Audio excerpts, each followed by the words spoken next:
Mövenpick. As I just learned that we pronounce Mövenpick, correct? Mövenpick. Yeah. And can you talk a little bit about the Mövenpick? Mövenpick is still Mövenpick the way it was. So there's no change. It's good to start from the bottom. It's important. It brings you into the heart of the people, and you will have with the time also a better understanding. Because the passion we were able to overgive it to our team members, and the team members were passionate about the hotel, who we represent, where we are, opening a destination with the first international hotel. Mövenpick has been founded in 1948 by Uli Prager. And he started out basically with restaurants.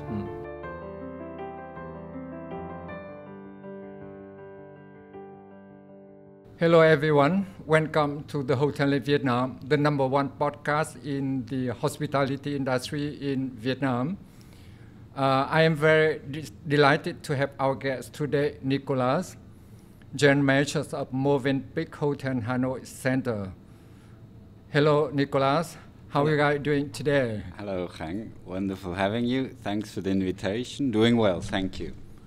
I'm very happy that you are here with us to talk about the Mövenpick Hà Nội Centre.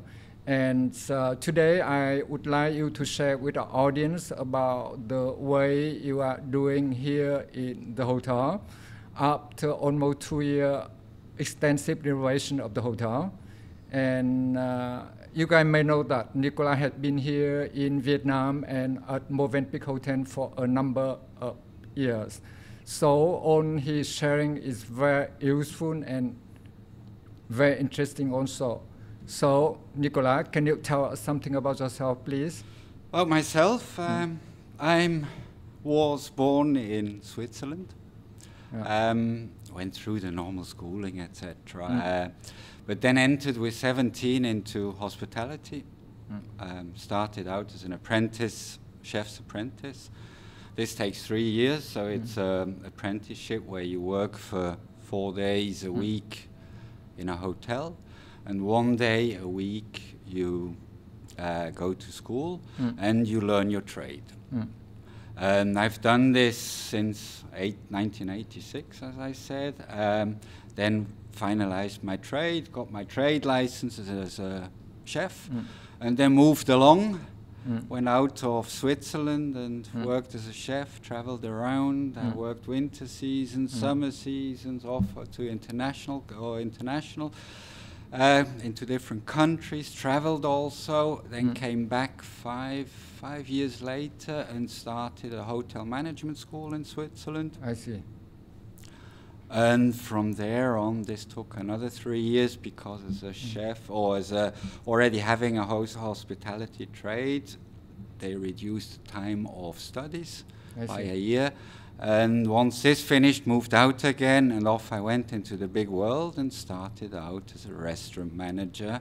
I see. Step by step, developing my career, but also developing my knowledge in hospitality, etc. I see. And still in it until today. You mentioned that first you study as a chef. Yeah. So do you know that our audience has a lot of people who study in hospitality, and just hotelier people and our people who like just observing or sharing or just like the guests staying in the hotel. So I think it's quite good for people to know that whether you study as a chef, it's hard or not hard, and what advantage for people to study in this field if people want to become as GM as you guys today.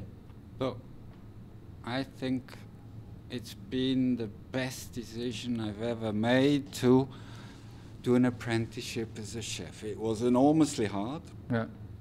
Working as a chef, it's a super hard job. There's a lot of pressure behind it. There's a lot of work behind it.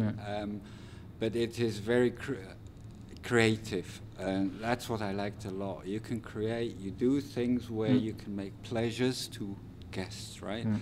You can expose, you work different products, you work with different spices, etc. You can create dishes which are exceptional. But again, it's very demanding job. It's long working hours. It has then the service, depends where you work, but the hotel which is very busy in F&B, it's very long hours. It's very hectic. It takes a lot out of you. But on the other hand, also, it gives you a lot of opportunities, right? So you have a lot of opportunities where you can travel to foreign countries, work for different hotels, different chains, etc. You will see different cultures. You will be able to uptake different sport activities if you like sport. There's such a lot of stimulation in it. So for me, I wouldn't change. If I look backwards, I wouldn't change the start out of being a chef, I see. starting from the base and then running step by step my career. I see. If some people they want to follow study in hospitality, what is your advice? Study as a chef or study in sales marketing or hospitality management? Look, I'm a bit traditional, and to be honest to you, there's one and the other is good. Yeah. But I always think for me it helped me a lot to know how is also a housekeeper or rank and file. I don't like this word, rank and file, but how is a team member? How does he feel? What work is implicated? And that's where I always thought, where you really realize when you work as an apprentice, right, working yourself through, that's where you, in the teams, you feel the teams, you work with the teams, you know where the difficulties are, and that for me it's important to see. If you go immediately into, which you will most probably not, if you go into a hotel management school, you will learn it by doing smaller internships, but you won't be confronted that much, right? So I think it's good to start from the bottom. It's important. It brings you into the heart of the people, and you will have with the time also better understanding. I see. I get your point. A lot of Vietnamese people who currently study in Switzerland and in the hotel management, and a lot of people are going to study. Yeah. But you guys from Switzerland, you are Swiss. What is the advantage, or as you are from the country, or what's the difficulty for Vietnamese people or people from other countries when they study in hotel management, just with your experiences? Or difficulties. Let's say the difficulty, and that's anything in anywhere where you move out of your home country or of your country, where you move out into a new country. Is it then for learning or for working? So there's another adaptation to culture, right? There's a different view. The Swiss, whatever, they're very, I don't say this negatively, but they are a bit stiff, right? They don't have a wide angle of vision. They are very traditional. All this you get confronted, and it can be difficult, right?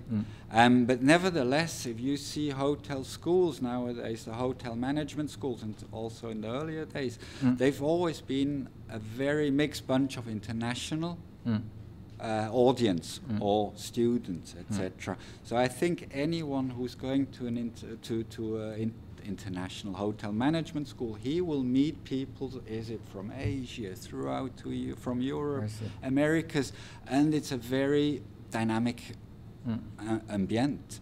So what I think which is important is you have to be open. You have to be open to exchange. Of course, there's the differences, variances of opinions, of how the culture is, etc. But you have to be open and grab it in, enjoy it. Take some points where you can learn. Take some points where you can say, "Oh, that's different." A good experience, right? Taking these opportunities, I want to check with you one more, because you guys from Switzerland, and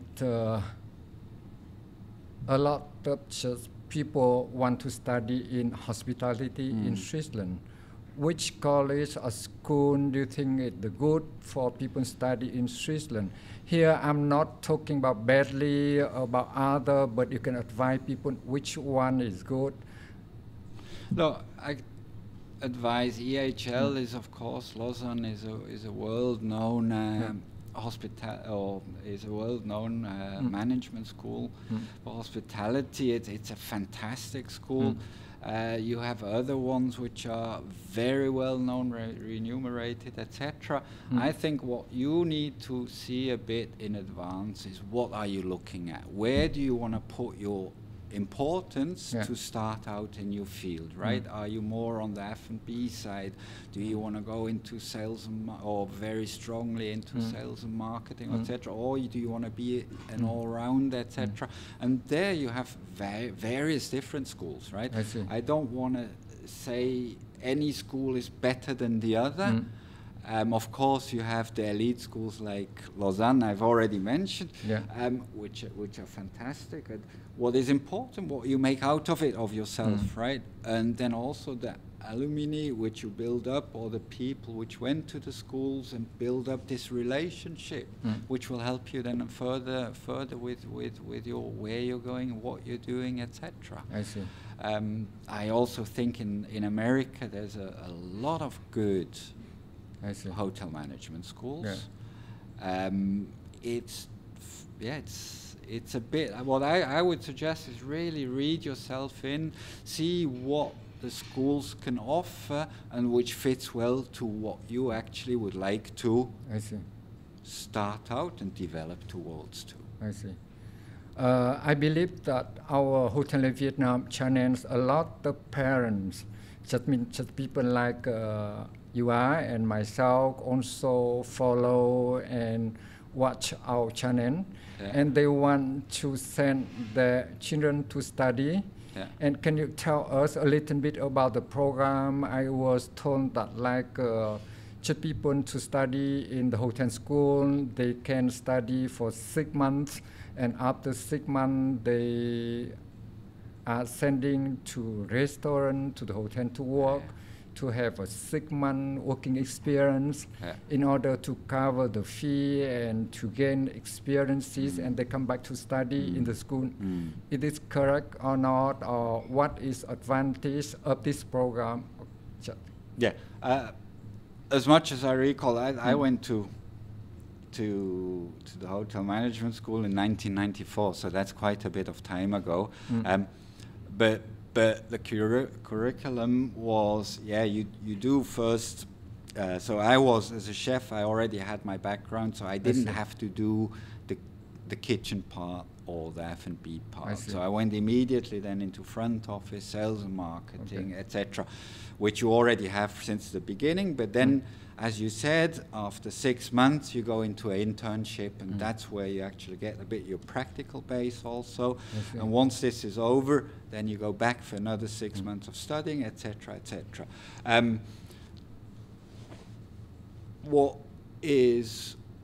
What I think is very important is during your studies or your internship in the hotel is really that a student, he intakes as much as possible. I see. Well, of course, each hotel or each work you enter, new work, it's difficult to integrate, right? It's a new job, it's a new environment, it's new people, all this, but don't be shy of integrating into the teams. Integrate, be innovative, talk, exchange, learn what you see, and then you come back into school and what you have, or back into your school, and what you have seen, you can then turn around into the material on the learning materials, right? And it will be easier to understand, or it will be easier also to gradually come through the courses. I see. You have been here in Vietnam and at Mövenpick Hà Nội Centre for a number of years. So what brought you here to Vietnam? Okay, I basically came to Vietnam for my first job as a restaurant manager. That was in 1997. So that's a couple of 27 years of it, I think. If I don't make mistake, I met you at Victoria Sapa, correct? Correct. And that's I was working, I started out here in Hanoi, and things were very different, of course. Much more bicycles, motorbikes, hardly or very little cars, right? It was really an adventurous time.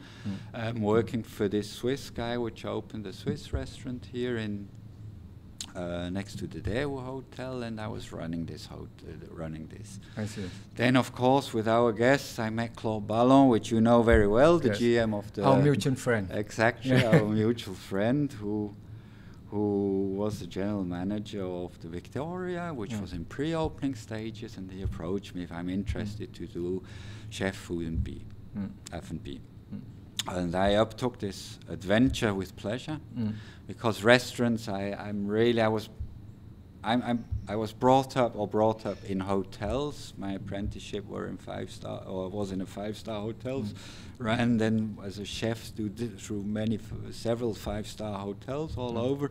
And the restaurant business, individual, single restaurant business, was not really where I felt the most comfortable. And I was happy to meet Claude, and Claude said, hey, join me up there, and I went for it, even though it was a challenge at the time with the destination, right? Sapa was far up in the hills, or it still is up in the hills, but getting there, but it was good fun, and I must say a fantastic experience. I would do it all over again.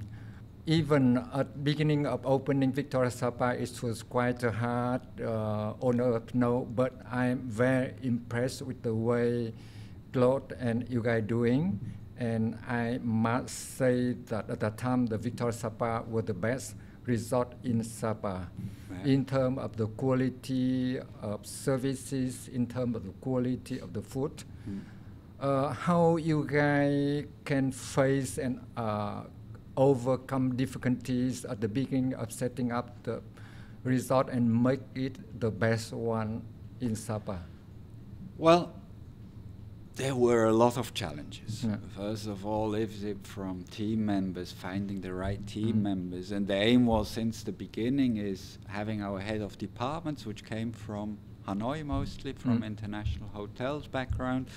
But then working with the local people, is it with the surrounds, Laukai, Sapa, getting the local people in. And we had some very funny interviews where, but then again, it's not, you have to put yourself back into the time, right? Where the team member who came for the interview, they asked us, yeah, but why everybody has a TV in his room? Can't we have within of the communal areas? Is it at the bar, right? With beautiful wooden bar there in Sapa with the chimney. Can't we have a TV there? And then, so these were challenges with the knowledge of hospitality, which wasn't really there on the international base, right? So taking team members in, developing them to these international standards. But how did we achieve it? I think we achieved it in working very closely with them, exchanging with them, training them. But then again, training, sure, SOPs, the whole base is necessary to have, has been built up, but then having this human exchange, right?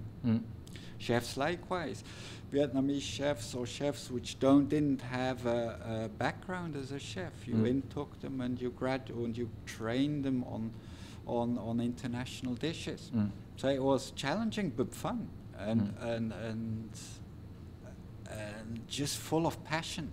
Passion was behind it, and that's where the success came. Because the passion, we were able to overgive it to our team members, and the team members were passionate about the hotel, who we represent, where we are, opening a destination with the first international hotel, and it was fantastic. It was very good time. Yeah. And then to my memory, you working at Lavenda Resort in Phu Quoc. So then after this, I went down to Chodok, Victoria, and there I started as a general manager. There we had the opening of Victoria Cho Doc, but then also there was a second resort, Nui Sam. That's on the pilgrimage areas, about 6-7 k's out of Cho Doc. So we had we opened up Nui Sam together, or Nui Sam was still in project, but opened up Cho Doc and had developed Nui Sam. I see. And there also we opened up the new waterways into Cambodia, so starting boat transfers from Cho Doc into Phnom Penh. I see. The whole aim of Victoria, I'll just give it very fast brief, was to open outside of cities within of Southeast Asia, so within of Vietnam, Laos, Cambodia, hotels, enabling a whole circuit where people could travel from Luang Prabang through to Sapa, down into Hoi An, further Phan Thiet, Cho Doc, Cambodia, Phnom Penh, and Siem Reap. So they could basically run around these hotels. Very good. And that was all involved with a lot of adventures and a lot of new ways of just trying to open the destinations. Exactly.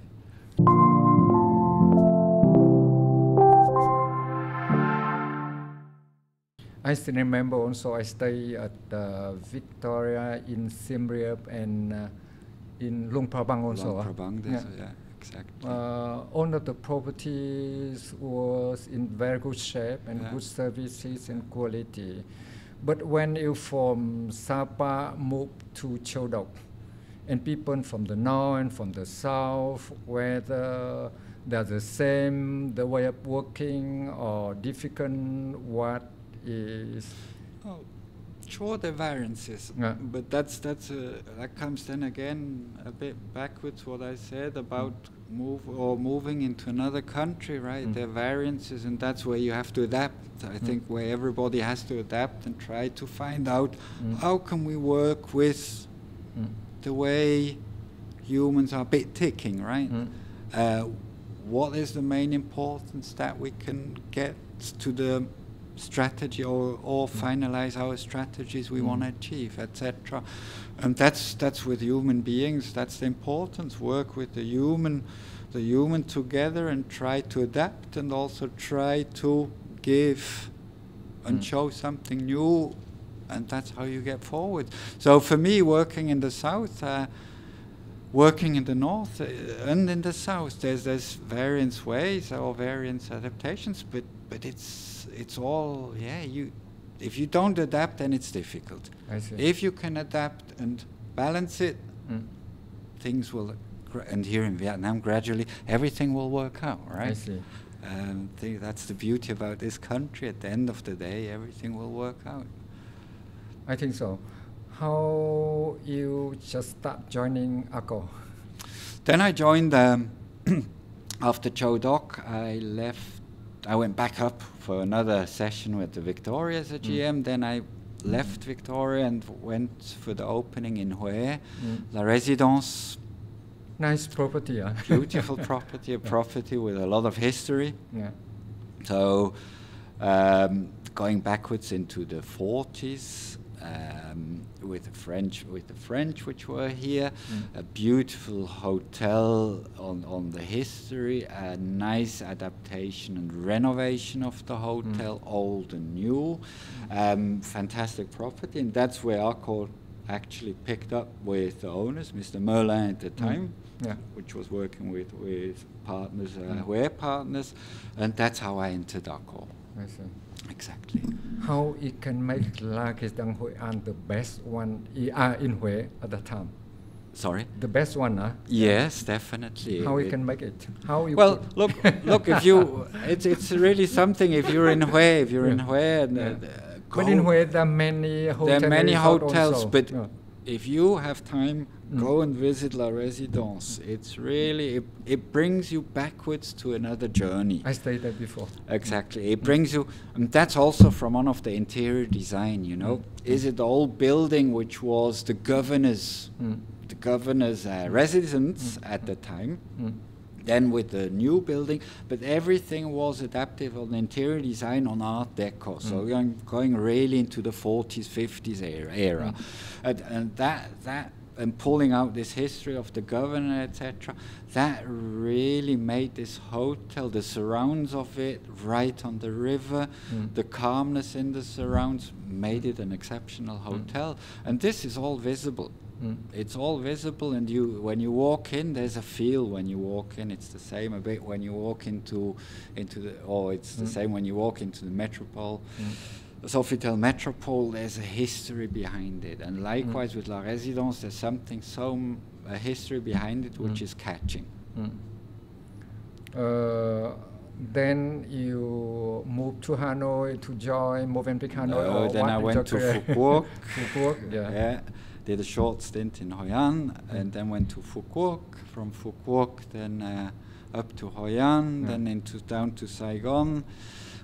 And then, long journey, then at the end, now the last 8.5 years now here in Hanoi.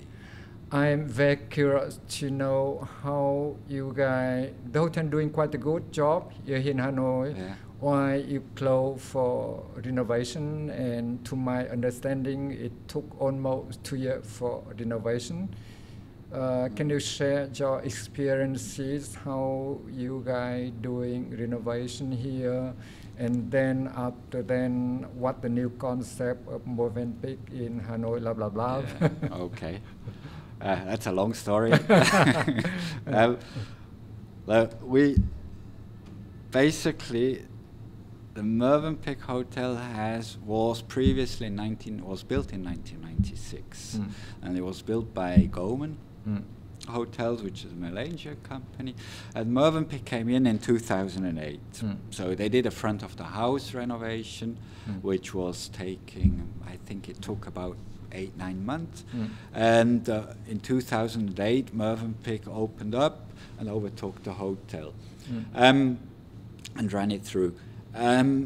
Within of 2020, we came into the era of COVID. We've already previously discussed with owners through different stages. We discussed that the hotel needs a bit of a makeup. We need to work on it. It's a product which is relatively not outdated. It was still very good looking, but it needed to have a new aim into it.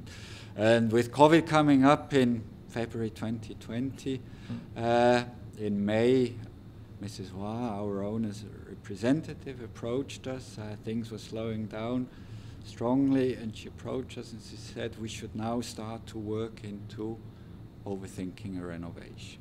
She's a very smart lady. Yeah. And we started in May 2020.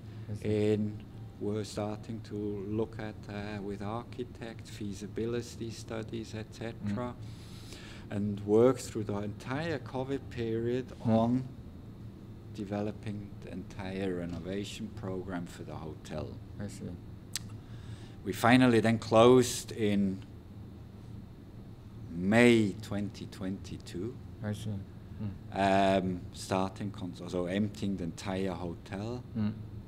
And construction started, emptying the whole entire hotel with the demolishing, and construction started then in September 2022.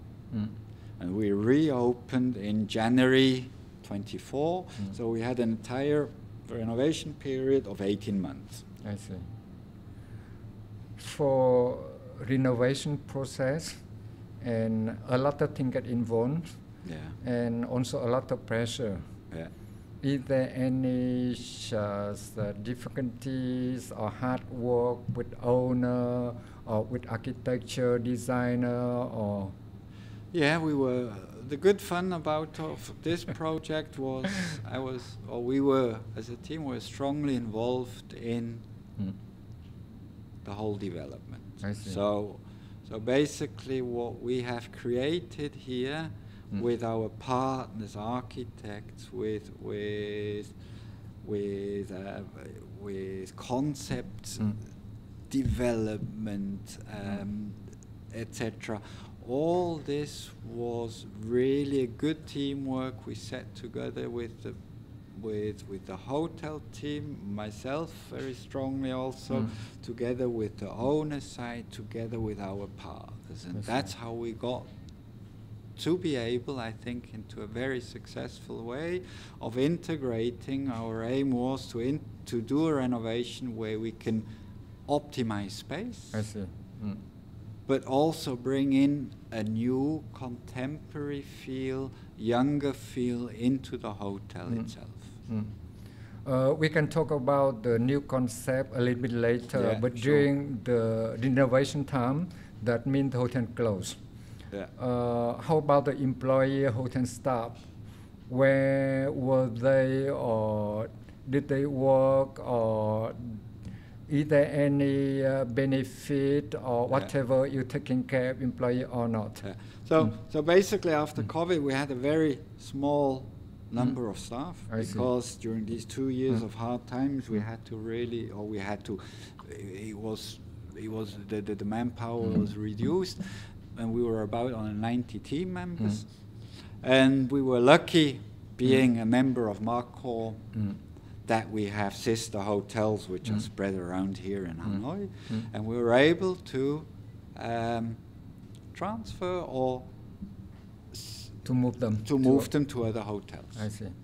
And that was fantastic, where each GM, and that was so good within of Accor itself, where each GM was actually happy to have team members from us, because with COVID in the finishing stage, recruitment went up, etc. It wasn't that easy to find the right team members, so they were quite very happy actually to get our team members, and they distributed into the other hotels.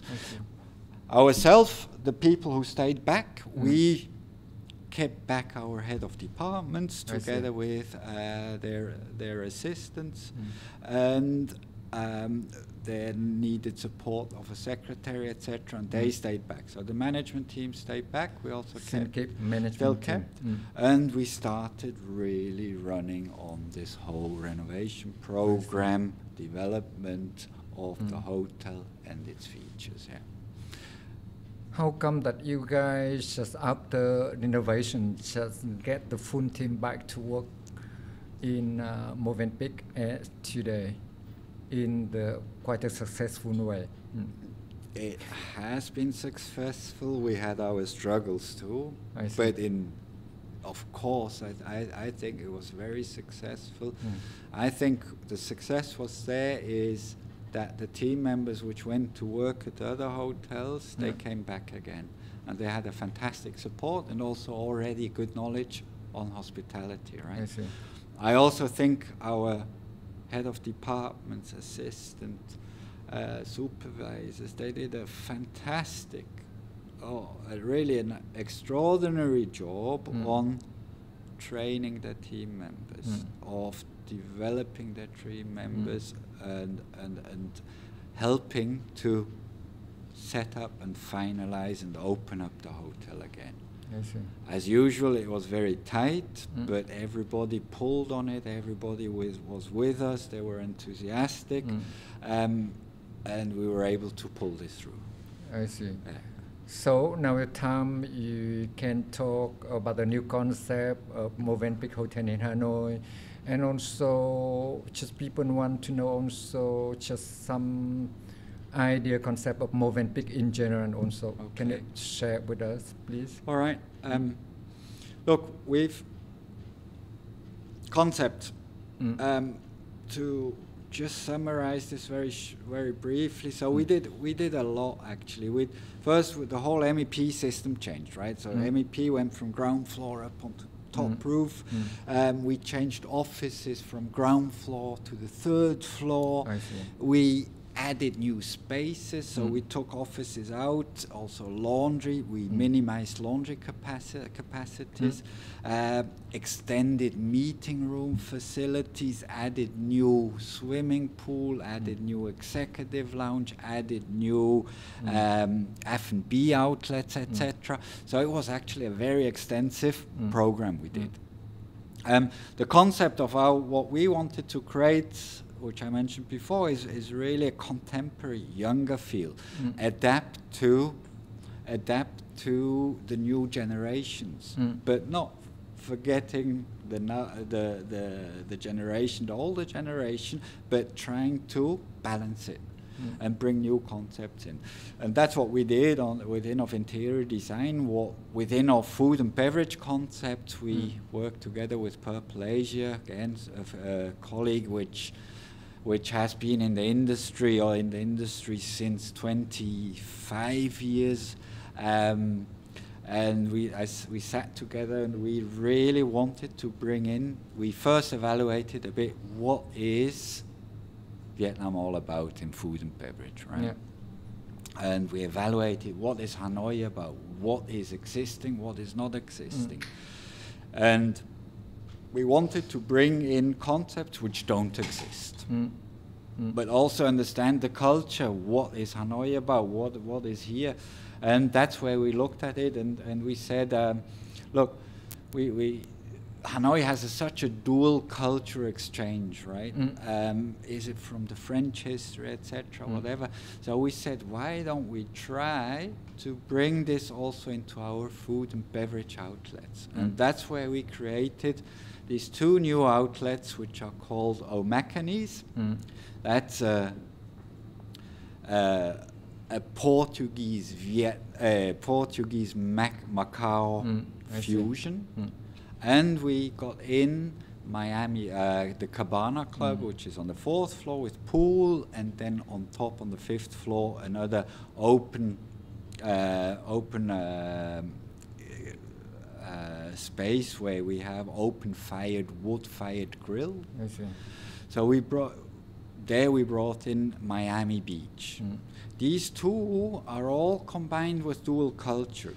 Within of our Macanese, we are talking about Portuguese Macanese fusion with a fantastic storyline which goes backwards into the 1600s, where the traders from Portugal sailed their ways through the Suez Canal, down Africa, over into Asia, Malaysia, down in Singapore, up then into even Hoi An, right?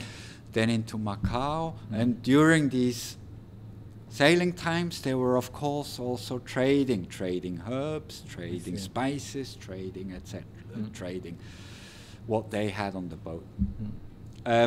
Arriving in Macau, and there they settled down. Normally, like me, I got married to a Vietnamese wife. They get married to Cantonese, Macanese wife. Of course, they had the craving for Portuguese food. Of course, the other side had cravings for Cantonese, Macanese food. And that's how this food concept got all mingled up, right? And Macanese cuisine got started. It's a good marriage. A very fantastic marriage, and it's also going backwards. There's a history behind it. There is a passion behind food, and it goes back to many different ages, right, etc. Fantastic. Within of the 4th floor, we then said we're gonna go for Miami Beach. It's all about water, pool. Miami Beach, why Miami Beach? There again, a dual culture comes up. Is it with the Caribbean or we looked, what is Miami all about? And there you go into Calle 68, that's a bar area. Miami Beach, where you have different bars. Is it Cuban, South American, Caribbean, etc., which brings this flair, etc. up, and that's where we say, hey, let's create Miami Beach within of it, and that's where we created also on the ground, on the pool or the pool area. We have a bar, Cabana Club Bar, and that's all about sexiness, rum.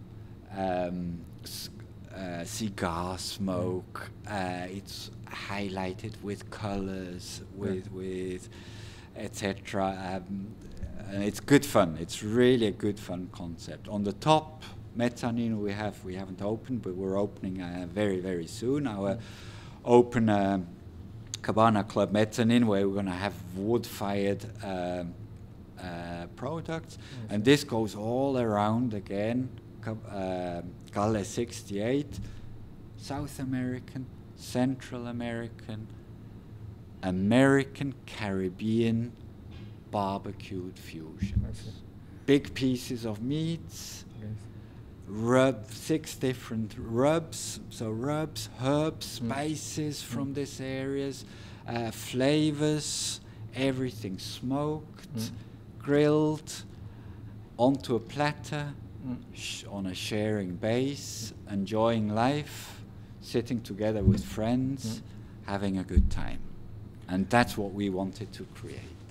I like this idea. And also do that when you're talking about Cabana Club, talking about the Miami, just ambience, atmosphere, and how to say, it is great to hear that you're talking about the sexy, about the cigar, about the food. I think it's something is quite different in Hanoi. Yeah, and I believe that is successful. How the feedback from our guests? I think the feedback is very good. Our guests enjoy it a lot, honestly, and and that's the aim. Is to be honest, each hotel has its struggles, right? In terms of F&B, sure, meeting rooms, etc. That's huge. That's great. But then food and beverage outlets, I think that's where hotels haven't developed enough. And also Accor, where we are trying together, where Accor is also trying to have lone-standing concepts in the hotels. Not that they have a feel that they will have to, there again, where before we had always, where you have the all-day dining, right? Big buffet concepts, etc. Now we're trying to adapt to creative, alone-standing restaurants and bringing this into the hotel. I see. I think something new for people just like a hotelier, they can learn from that one experience. Because all the hotel before they have all-day dining restaurant is very boring. You go everywhere the same. And people, human or travelers, guests, what do they want to have? They want to have an experience, right? I think also from our corporate guests through to leisure guests, they want to have an experience. Is it experience on being in a city, or is it the experience of being in a hotel? And that's where we have to gradually change, right? And bring differences in. And that's what we try to achieve with it. I see. And to drive a bit out of the box concepts, or not a bit, really food and beverage concepts which are out of the box, different, new. Sure. If you go into Cabana Club, you will ask yourself, oh, that's different, but it's something new. And that's what our guests, and also I think everybody of us, we want to see variances, differences, something new, which can bring pleasures into your stay. I just went to see your swimming pool and the Cabana Club.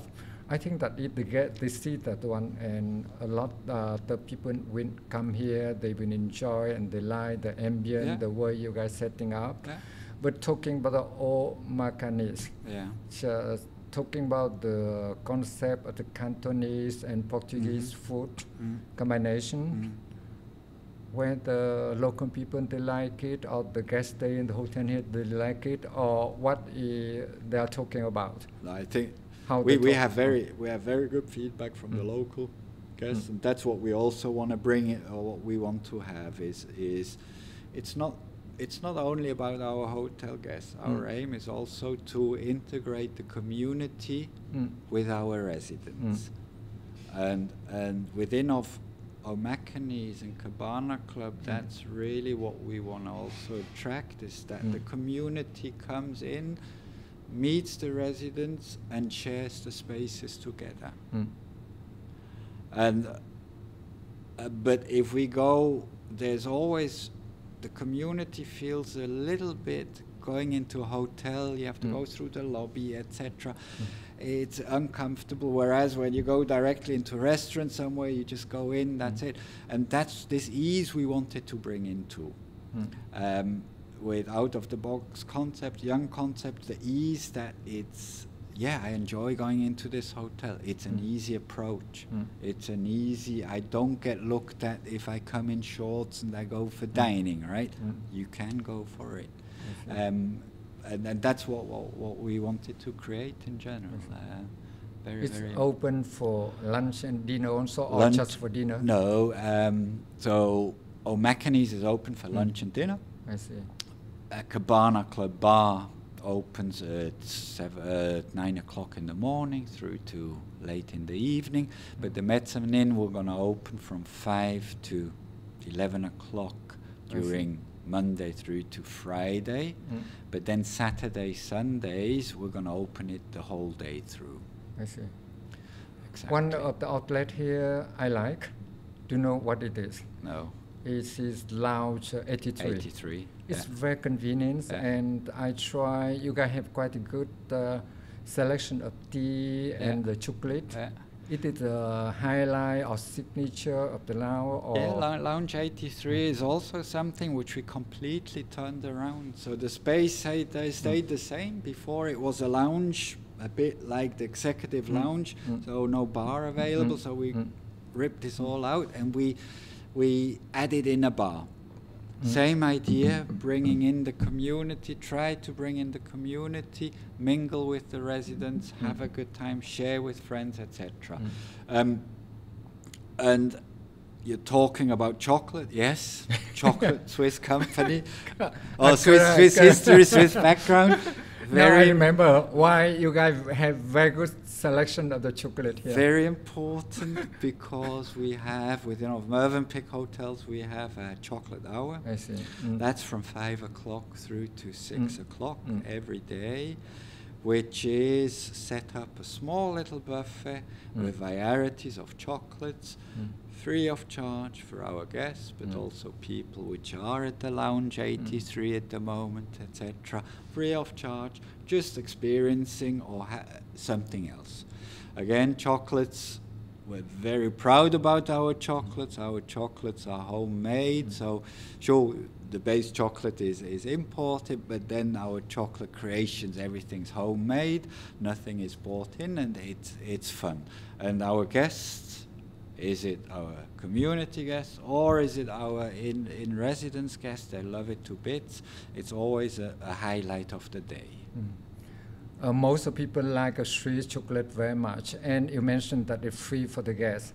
But I wonder whether that it's free for our camera team here or not, for them to experience. Sure. No, of course. But even for the community, right? If you're at the bar already, that's something we just like to share, right? It's something we like to share, something we enjoy. And for Mövenpick, we're proud about this chocolate hour. I think it's a fantastic idea. It changes from a happy hour or whatever, right? Which this chocolate hour is something which brings again a difference.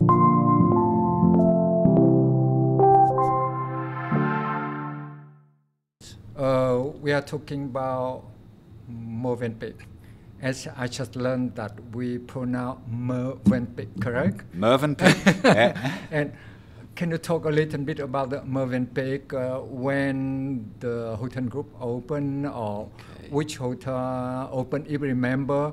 And but to my knowledge, Mövenpick Hotel Group has been voted the best hotel group in the world, talking about sustainable development. Is this correct, or it's true, or? Okay, let me pick up first on the Mövenpick. Mövenpick has been founded in 1948 by Uli Prager, and he started out basically with restaurants. So he's F&B, food and beverage restaurant, where he created bar and dining. So integrated bar and dining. I see. Mövenpick, how did he get to the name? Basically seagulls, right? If you look at the emblem, it's a seagull. And pick is where they were standing in Zurich, there's a lake, and where the Mövenpick picks their food from the hand. I see. Now I understand. Exactly. Thank you. Yeah. And that was in 1948. Yeah.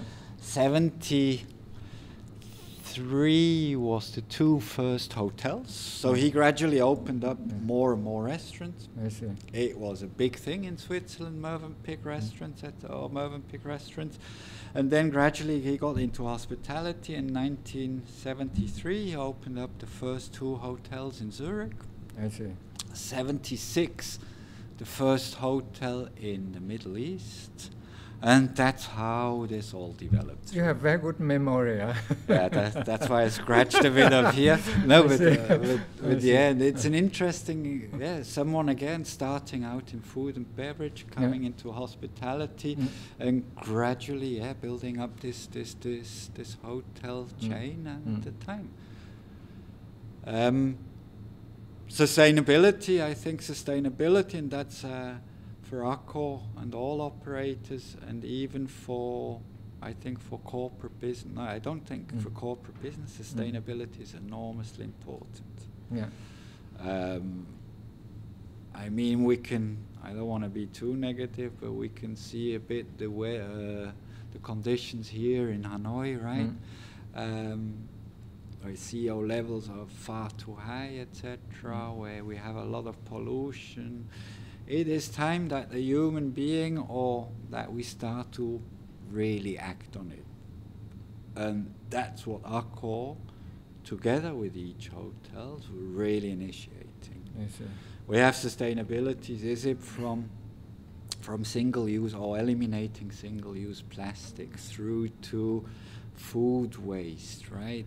We also see that there's a lot of food waste, and we haven't been controlling enough in general worldwide. In the whole, we haven't been controlling enough the food waste. It's nice to have big things, but then if it gets thrown away, etc., it's a waste of it. All food, again, you need water to have to plant or to grow vegetables, right? So there's a cycle in there which needs to be taken care of, right? And this cycle, that's where we are very committed to be sustainable.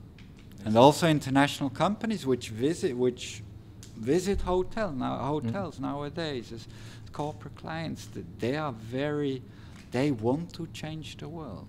We see that, the smog we have, is it Hanoi, Saigon, everywhere? It's the world is changing. The climate is changing, and we need to take care of it. We have created, not a mess, but we have created something which we just now have to look after and take care. And everybody needs to be aware of it. And I think everybody has to try in small steps, give back. We need to give back, and we need to recuperate again a good environment. I totally agree with you guys. And we're talking about the Mövenpick, we are talking about Accor, and then talking about the merge, Mövenpick Accor. Yeah. And it is better or not good, or when merge with Accor? Look, we joined Accor in September 2018. And the merge with Accor is really, really good, and is fantastic, and it's a good decision. I mean, working with a big hotel chain like Accor, with what they can provide and also support, the whole exposure, I think the merge makes only sense. But it's completely, whereas Mövenpick itself, we were only, Mövenpick exists of 87 hotels, now a bit more, but that was 2018. With a lot of hotels in the pipeline, but joining a bigger group helps a lot to develop, but also to develop in the pipeline, but also to work together in as within of the corporate Accor corporate environment, and develop this chain through. So I think the merge is fantastically done. But the thing is that just Mövenpick have its own philosophy and Accor have different. When you merge, it takes so much time for you guys to adapt with Accor, or No, how you guys just... No, I think, and that's the beauty also here. I mean, and I think everybody was super excited. I see. Super excited, and Mövenpick stayed Mövenpick. It doesn't mean it, and that's the which is very good. We didn't change our brand. We're still representing our brand, who we are and what we expose, right? Sure, then you have it within of a talent and culture. You have different things which are coming up, but in the overall, Mövenpick is still Mövenpick the way it was. So there's no change. No change. Keep the beauty of Mövenpick, but take advantage from Accor to develop, to make it better, improve. Yeah. And yeah, exactly. We are talking about renovation concept of different outlet of Mövenpick Hotel in Hanoi. But we haven't talked about the guest room accommodation. Can you share a little bit? Okay, guest rooms accommodation. So within of the renovation, we also looked into guest rooms. So we turned around the 11th and 12th floor. We turned into our executive floor. So created complete new rooms within of our executive floor. We then added in a premium room category also, which has also been well also renovated completely. And within of the other rooms, we completely uptook again a soft renovation, but the whole inventory, or not the whole inventory, from towels, from under mattresses, from linen, everything is completely newly done. I see. Yeah. So that's what also corridors, new carpets, new wallpapers, everything has been completely looked at and turned around. Then we also added in new meeting spaces. I see. Meeting spaces where we have now a ballroom, fantastic new ballroom, together with a small with pre-function areas, together with a further meeting room which is a bit smaller, etc. With higher the overall now in meetings we have a much higher capacity than before, and we have a very elegant meeting room facilities. I would say really one of the best within of Hanoi now, which are brand new and they look fantastic, very comfortable, etc.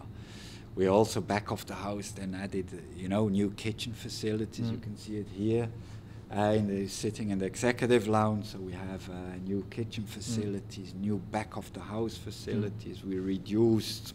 I mentioned this before. We completely ripped out the laundry and reduced our laundry, but resituated on another floor, but much smaller, where we give out laundry now to outsource laundry, but we still have a small little laundry area where we can do F&B, linen, our uniform, things like this.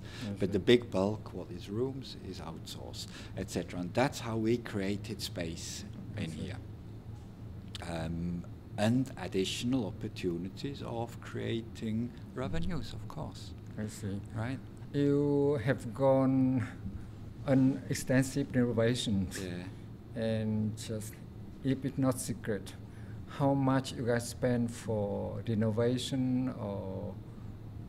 I think I leave this to Mrs. Hoa to explain you. But no. But I think that is but quite a huge amount. We did a huge of money, amount of money, and I believe if you walk in, you see the differences. You completely see the differences, and also take your time, visit us, look at it. Is it from facade lighting through to the drive-in stayed the same, but coming into the lobby spaces stayed the same, but it's a complete new ambient, new lighting, new wall colors, etc. New furnitures. It is a new Mövenpick Hanoi. I see it's totally changed in the good way, in the good quality.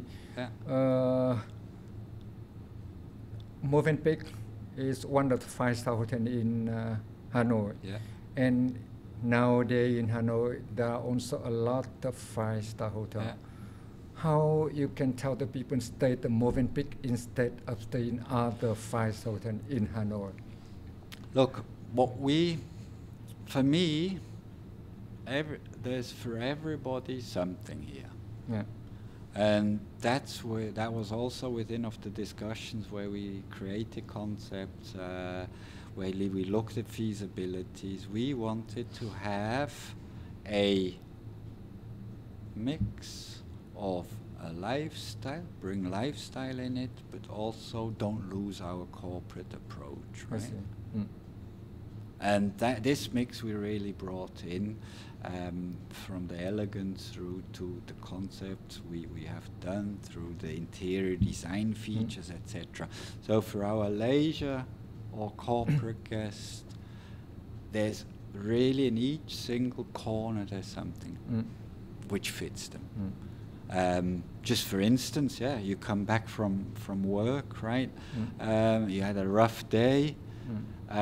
You go the spa area, then with sauna, you can walk up to the 4th floor, have a dip in the pool, you can snack something, you can then go back up into your room. You have very comfortable new rooms with more space around the desk. We have more innovation on connectivity, the whole things, etc. There's many things which can attract. For our leisure guests, it's the same. We have different outlets, so every night actually you could choose a different outlet to dine in, a different bar, right? One night at Lounge, or one afternoon Lounge 83, move up to Cabana Club, eat at the Macanis, try the mezzanine. It's a complete new cycle which we have created with new opportunities. And again, we don't want to be the stiff hoteliers. Yeah. It should be something of discovery, of enjoying, of being able to also have a lifestyle behind it. I see. I do again agree with you guys. That means why people choose the Mövenpick Hotel in Hanoi. But I want to add, it's one of the best locations in town, in Hanoi. Just only few minutes you can go to different places of interest in Hanoi. And this hotel is suitable for both leisure and corporate guests. You have been here for many years and working the hotel also for a number of years. What is make you remember your experiences about the guests or whatever event you think that you never forget it? Or the bad experiences with the guest stay in the hotel? Or how you can fix that one? Oh, that's not easy. That's easy because we learn of bad experiences, right? And I think each individual guest has a different approach on what they like and dislike, right? There are things where you can easily adapt, right? And where we really work with our with our tools we have, where we have guest comments, we have guests while they're checking out, they comment, where we take this enormously serious, and we try to optimize where we see, wow, there really points which need to be looked at and maybe changed because we haven't been consistent enough on it. I see. In the general, I couldn't recall something where I would get upset about guests, because I believe, for me, guest comments are very helpful, but it gives also an insight. It gives an insight, and that's where you then have to balance. Yes, do we need to take actions on this part, or is it not yet? Is it not necessary? So I think nowadays guests, they have a voice. Of course, they have a voice, and Yes. it's important that they give us their voice because it helps us also. It helps. But I think that you are lucky guy. You don't face a lot of problem with the guests. Normally, people working the hotel and also the headache and with difficult or demanding guests. We have headache. I think we have headaches like any other hotel.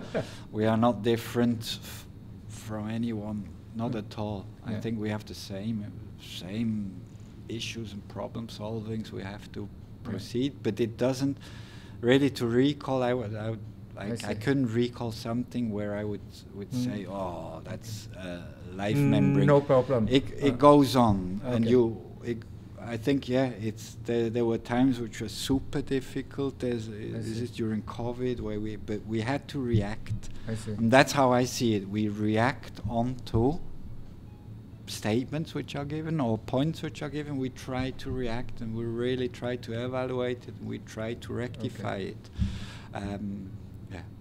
And for today, is there any challenge you are working in the hotel after renovation, or maybe some functionality or of renovation it doesn't fit with the operation, or you face problem with recruiting employee, or nowadays just the young generation, they don't want to work in the hotel, or you face any challenges here? Of course, we face challenges. The young generation has a different approach, but fair enough. I mean, I've got two boys. They're 18 years old. Yeah. They have their view and visions also, right? And that's important that it exists. I think what is important is also, and I talk to my team, that we have to adjust too, right? We have to balance the younger generation's thoughts and way and what they propose. Sure, not everything is right, but likewise from our side. The generation which has been working since ages and ages in this hotel business, right? We are getting a bit blocked also, right? But there we need to work together, and we need to exchange, and we need to fine tune or react onto it and try to adjust also. Okay. Same like the generation which has to adjust to us, which is maybe a bit more conservative or a bit older style of thinking. I see. And I see this. I talk to the team, and that's what is very important. We have an HOD team which all have kids, etc. If I look how with my kids, there's times where I have to be a bit tougher, but it's also times where I have to learn. I have to change also, because times are changing, and I have to adapt. And that's, I think, exactly. Yeah. Challenges, like an opening. You have a hotel opening. I think all our colleagues in the industry. You know well, there's things which are working extremely well. There's things which still have to be monitored, which have to be adjusted, etc. That's a period. The first year's period, the first 6 months, 7, 8 months into a year. These periods, that's where it needs to adjustment to assure that it's really where it should be, right? This takes a bit of time, but I think where we're sitting right now, where we are right now, we have positioned ourselves well. We have put ourselves into our place. Is it from team members through the change we've done, and now it's just continuously working and building and building and building and changing changing, adapting maybe, etc. But the base is here, and the base is super. It's fantastic. Really is excellent. Talking about your boys. Yeah. And whether they are going to follow further career, they will study in hospitality, or what they are going to do. No. No. So in the way you have to adapt also. They've always followed me, and and they've always were with me together with my wife, who is still. But they see that it's not. There's a lot of personal involvement in it, but I think in any job, right? It's a lot of personal involvement. You're very engaged, right, with what you're working with. You're very engaged. You're constantly with it. For them, they don't want to go into hospitality. They really want to, but they see opportunities. One of them, he wants to be a pilot, so he's going to go to flight school. Then Noah, so Ben is going for flight school. Noah wants to do business and administration. I see. So he's going to go for business and administration, but he wants to come back again once he gets his base knowledge, but also his experience. He wants to come back because he thinks in Vietnam there's still such a lot of things which are possible to do, and there's such a lot of opportunities that he wants to come back again and work here and maybe also be a self-entrepreneur. Why not? Or work for a bigger Vietnamese company or international company, etc., and contribute to this. But Vietnam will always be, the boys were born here, my wife's Vietnamese, they are dual nationality. Vietnam will always be their home, and the same for me, Vietnam will always be my home. That's why I understand why you are stay quite long in Vietnam. And you have been working for Mövenpick Hà for quite a long time. And what is your plan in the future? You are going to change destination, or do you want to stay in Hanoi, or what's your current future? I think it's a future. I would love to take up a new challenge. I would love to. I'm still in the age where I can create a lot. I'm in the best age, I think. But something new, Let's see what the future brings. There's many. My kids, they're finishing IB now. They're just in exams. They're heading off to studies. My wife and me, we have to find out what we're going to do. I still want to stay. I would love to continue in hospital, or will continue in hospitality, definitely. I think hospitality is, it's in my heart. It's something which is with me, and I like it, and I love it, and let's see what comes. I'm very happy to hear that. The last word for you, if you want to share, to talk to our audience who want to work in the hospitality, or for people who are currently working in the hospitality, the last word for you too. Well, for the people who are working in hospitality, I would really a big thank you for all. I mean, for everybody. I mean, the hard work you input into hospitality, guys, is enormous, and all these services you give, all services, this personal contribution you give to the guests, and sometimes in hospitality you get very little back for what you are giving, right? But it's enormous what people are doing in hospitality, and it's great to see also how it's moving. Is it from not only hospitality but also in F&B areas, etc. Is it from tour guides? Is it from whatever, who's all combined into it? Great job. Really, Nicolas, thank you very much for being with us today, and I appreciate very much for all your sharing, your idea, talking about Hanoi, Vietnam, about Mövenpick, about Accor, and about the hospitality career, and etc.